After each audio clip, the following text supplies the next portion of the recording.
¿Qué tal? ¿Cómo están? Bienvenidos.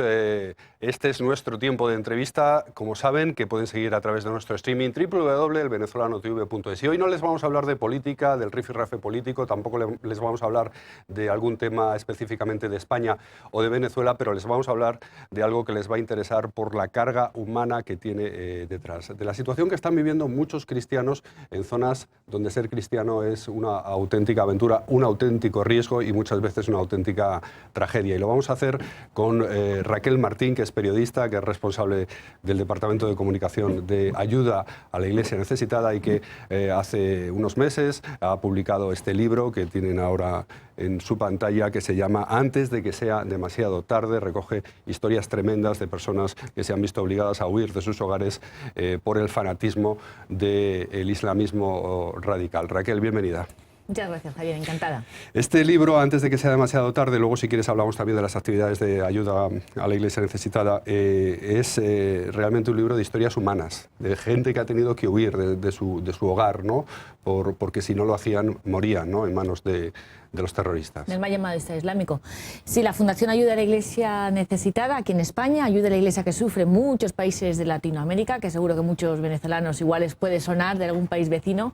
Es una fundación que trata de ayudar, acompañar, sostener, cuidar. Son como una familia nuestra, los cristianos, donde son perseguidos o tienen alguna necesidad material o pastoral, y entonces va a hacer ya cerca de un año, en marzo del 2015, fuimos un grupo de periodistas de Ayuda a la Iglesia Necesitada a visitar a aquellas comunidades cristianas que en el 2014 salieron en estampida de la llanura de Nínive, al norte de Irak, y por primera vez desde los primeros siglos, desde el siglo III, dejaron toda presencia cristiana en este valle. Por primera vez en la historia, en el norte de Irak, Tuvieron que dejarlo absolutamente todo, sus casas, todo, sus pertenencias, todo. Todo. Cuando el pueblo se va, se queda totalmente vacío, no suenan las campanas, no hay iglesias, no se celebra la Eucaristía. Y fue, como comentas, Javier, en el verano del 2014, cuando estos barbudos negros que todos hemos visto en las imágenes, que parece que no son reales, fueron llamando estas imágenes puerta por que parece puerta. que no son reales, porque parece a veces que son un videojuego tétrico, ¿no? Son reales realmente. Son escenas que pasan, ¿no? Esas barbaries pasan en esas zonas, ¿no? Tan real es eso como los testimonios de las personas que sufrieron las consecuencias de esa amenaza, que son los que aparecen en el libro. Es un libro que pretende poner nombres, rostros, ojos, apellidos, documentar de personas que efectivamente el 6 de agosto de Caracas, la ciudad iraquí con mayor número de cristianos... Es en Caracas donde realmente podían vivir sí, tranquilamente. Había más número de cristianos y es más factible, ¿no? La libertad de expresión y la libertad religiosa, ¿no? Y salieron porque les dijeron: os convertís, os vais. Y si no os vais, os matamos. Y ya tenían estos cristianos de Nínive la experiencia de Mosul, que fue en junio, y sabían que era verdad. Sabían que era verdad, que si se quedaban, a las mujeres las ponían el velo islámico y tenían que pagar un impuesto inasumible, porque es un impuesto altísimo, y que podían dejar de tener sus pertenencias y su vida cambiaba radicalmente. Te convertías a un islam que no es islam, que es un terrorismo radical.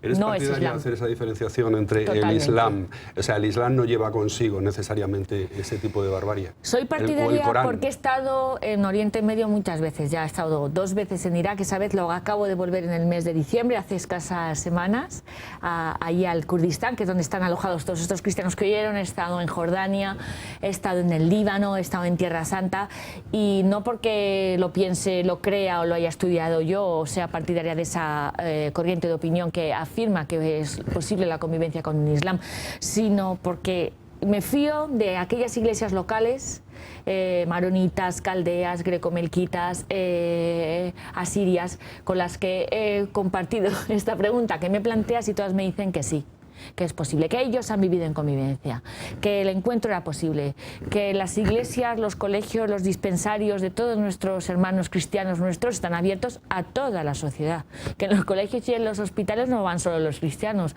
van también sus vecinos musulmanes. La convivencia siempre ha sido posible hasta hace poco, y por muchos errores también de la comunidad internacional, hay que decirlo. El error de la invasión de Irak fue un error que lo estamos pagando, donde fomentó este terrorismo, fomentó esta ruptura de la convivencia entre cristianos y musulmanes, y ahora lo que estamos padeciendo es este mal llamado Estado Islámico, que en el fondo es un terrorismo más agresivo, nada más. Pero allí en el Estado Islámico, en las zonas del Estado Islámico, ha habido cristianos seglares, ha habido religiosos, hay instituciones religiosas. ¿Qué consecuencias tiene quedarse allí, si es que alguien se atreve a quedarse allí? ¿En zona del Estado Islámico? Es imposible, ¿no? Es imposible. No hay un solo comunidad que se haya podido mantener, y eso que me consta a mí que el arzobispo de Mosul y muchos otros lo intentaron en un primer momento.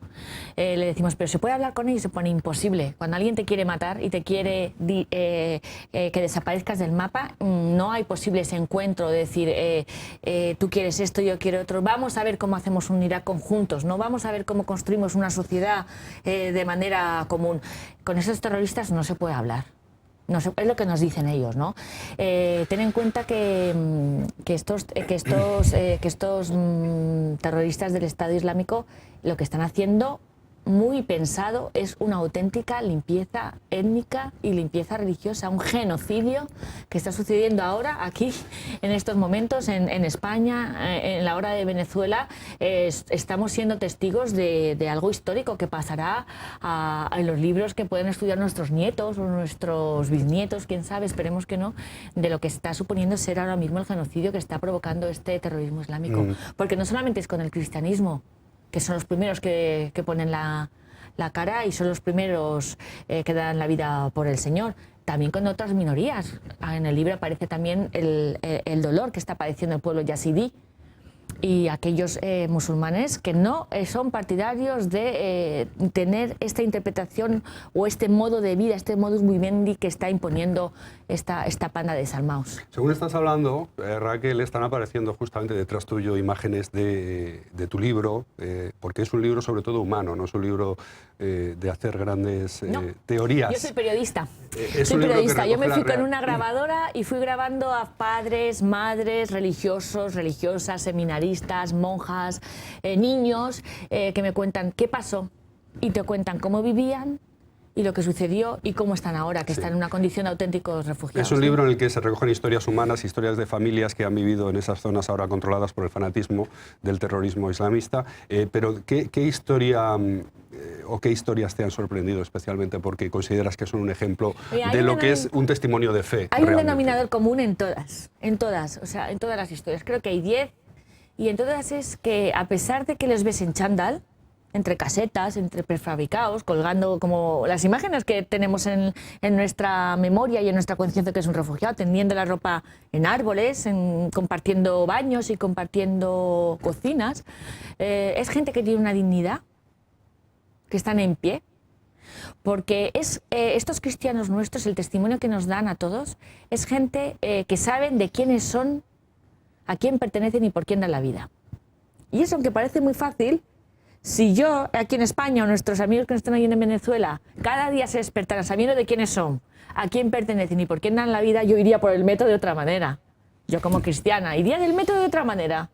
Pues eso es como viven nuestros hermanos en la fe. Hay mucho contraste entre ese cristianismo en zona de guerra, digamos, con este cristianismo de Occidente tan acomodado, ¿no? Allí donde está la persecución, desde luego, la fe no es una teoría, ni una palabra, ni una ideología, ni una postura social, ni un modo de educación, no. Allí es tu vida, por lo que más quieres. El que por es lo que cristiano has se dado la juega totalmente. Se la juega. Entonces, si tú te la juegas, tienes que jugártela por algo a lo que amas. Yo me puedo dejar, hoy seguro que puedo decir que yo me juego mi vida por mis hijos. Y espero que si Dios me ponga a la prueba sea capaz de hacerlo por la fe. Entonces, estos testigos, estos testimonios nuestros, que son anónimos, que son nombres, no son grandes figuras. Posiblemente ahora mismo hay tantos mártires que ni conocemos, que no pasarán a los libros de la Iglesia ni siquiera, pero que con su sangre y con su testimonio ahora están diciéndonos a todo Occidente, también hasta el mar caribeño, nos están diciendo, el Señor hoy sigue presente en el siglo XXI. y es tan verdad como ser capaz de dar la vida por él. ¿Y cuándo comenzó todo este genocidio, esta limpieza étnica, como bien dices? Porque, por ejemplo, estoy leyendo en un epígrafe de tu libro que dice: bajo el régimen de Saddam Hussein los cristianos pudieron practicar con libertad su religión. De alguna manera estás diciendo que bajo aquella dictadura realmente había un equilibrio que ahora se ha roto totalmente. ¿Cuándo empezó el genocidio? ¿Cuántos cristianos vivían en aquella época, en los primeros años 2000, y cuántos viven ahora en la zona controlada por el Estado Islámico? En Irak. En Irak, quiero decir. En Irak, en concreto, el pueblo cristiano siempre ha sufrido persecución, pero desde los otomanos, desde los turcos, con Saddam Hussein también hubo mucha represión, pero es cierto que el ejemplo de Saddam Hussein es un ejemplo de cómo antes del 2003, se podía convivir musulmanes y cristianos, e incluso desde regímenes y repúblicas y totalitarismos árabes se daba protección a los cristianos. Estoy pensando también ahora mismo en lo que está pasando en Siria, ¿no? con Assad, ¿no? Los cristianos de allí, que no lo digo yo, los cristianos de allí nos dicen que incluso con totalitarismos árabes se podía expresar libremente la fe.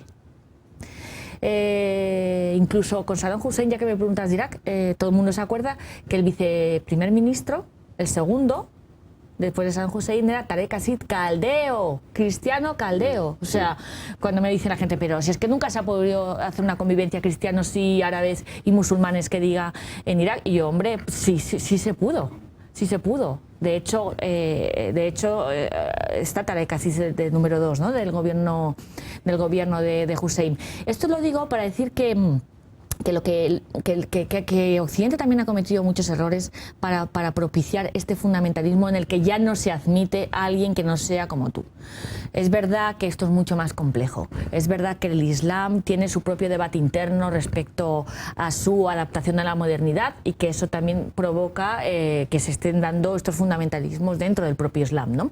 Pero la convivencia, el intentar un país conjunto, el no separados, o sea, no fragmentar como estás ya sobre la mesa en los planes internacionales de dividir el Kurdistán en una parte chiita y una parte sunita, sería un auténtico suicidio para Irak y para todo Oriente Medio, porque los cristianos en estos países garantizan la democracia, garantizan la pluralidad, garantizan la libertad, aportan valores propios nuestros, que sin ellos... ¿Cómo qué valores, por ejemplo? Pues el derecho a la vida, el derecho a la libertad, el derecho a la libertad de expresión, el derecho a la libertad de reunión, el derecho a una posible democracia.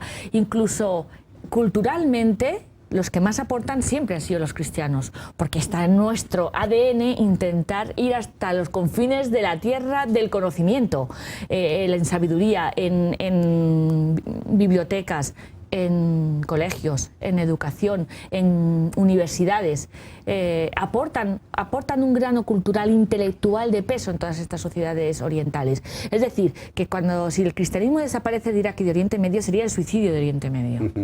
Aparte de que el cristiano por sí, por nuestra fe, aporta el perdón, el amor, el afecto, la ayuda al necesitado, que sin estos valores también estas sociedades estarían todavía más deshumanizadas, ¿no?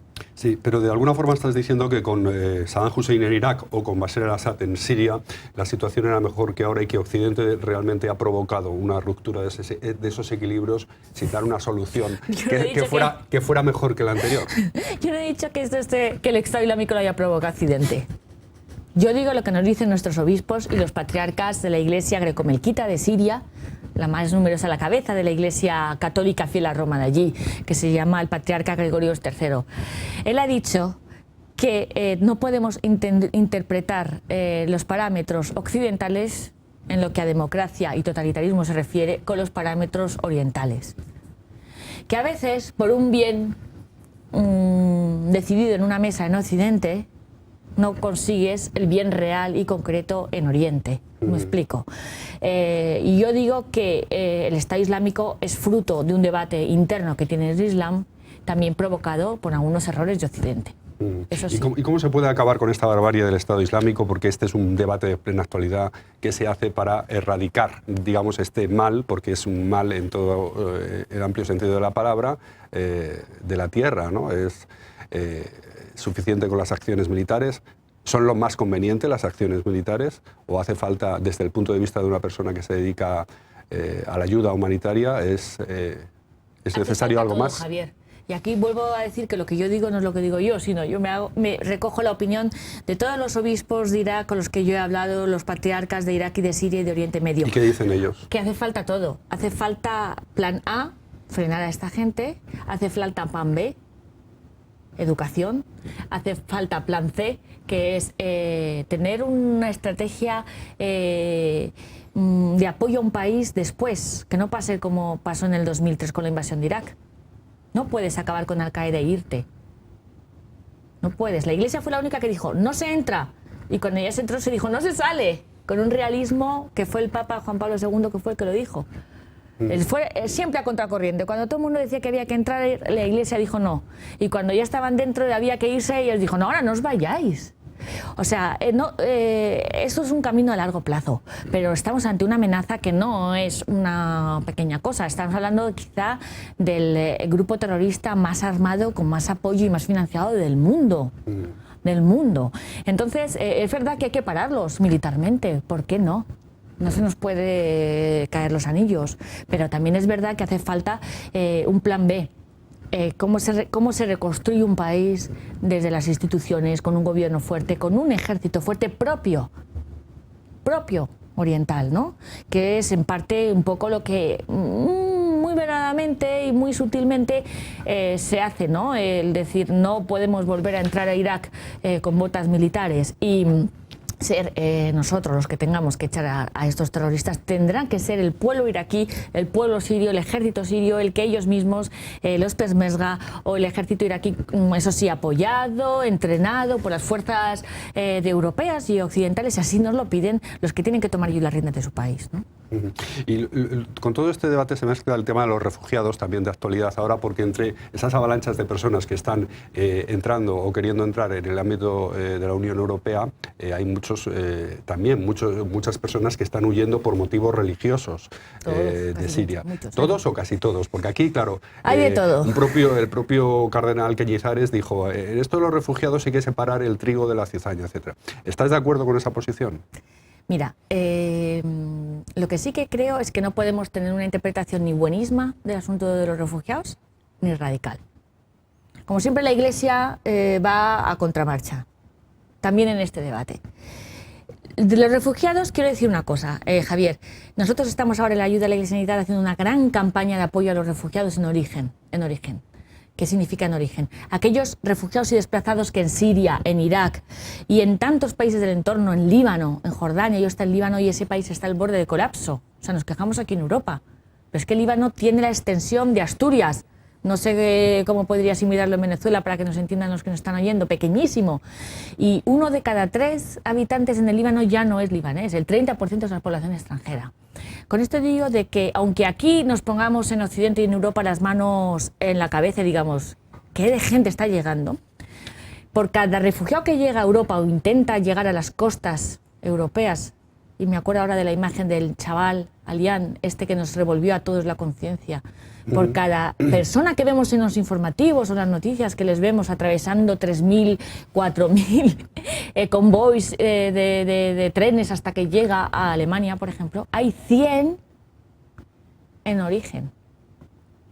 Porque solamente de Siria, y no son datos de ayuda a la Iglesia Unitaria, son datos de ACNUR.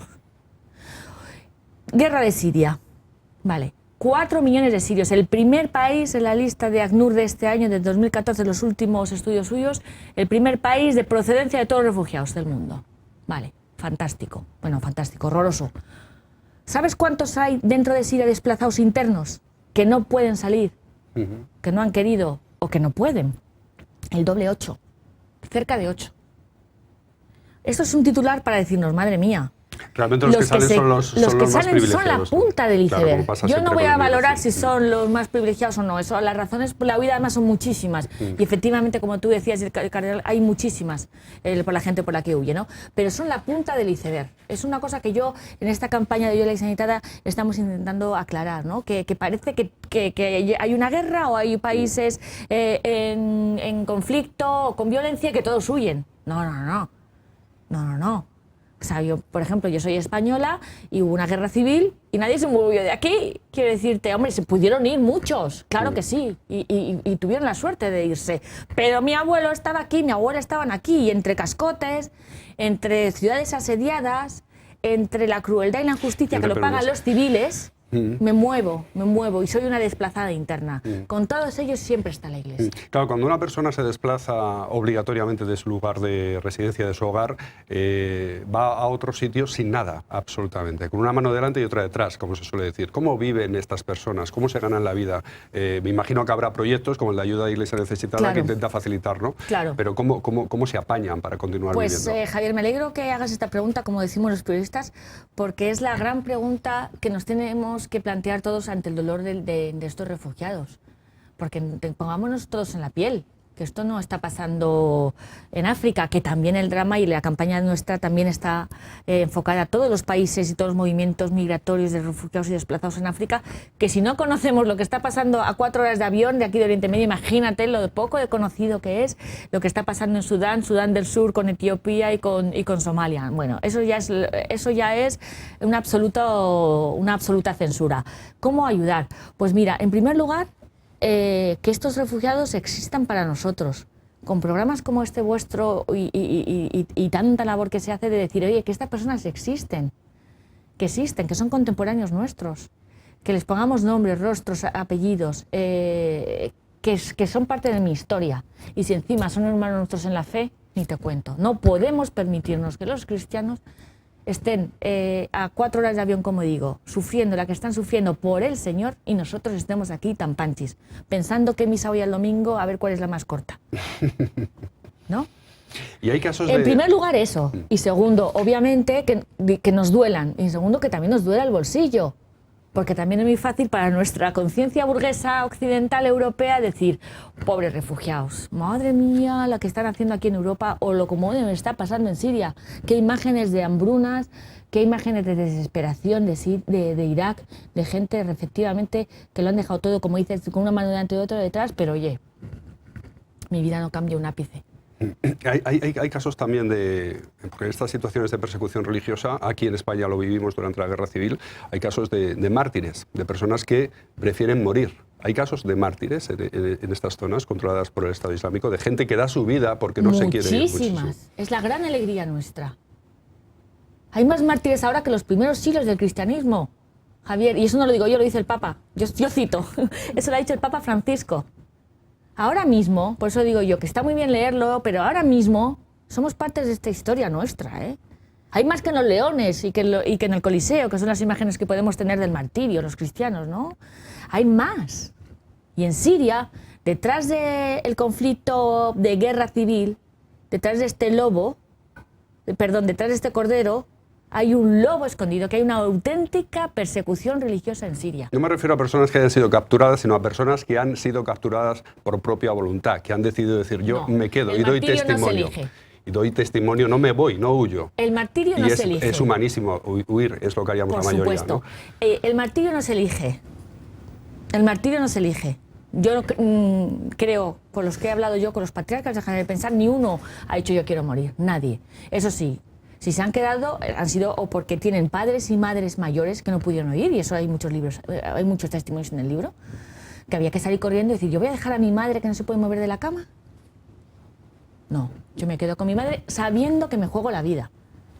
¿Yo voy a dejar de ir a misa sabiendo que me pueden poner una bomba? No.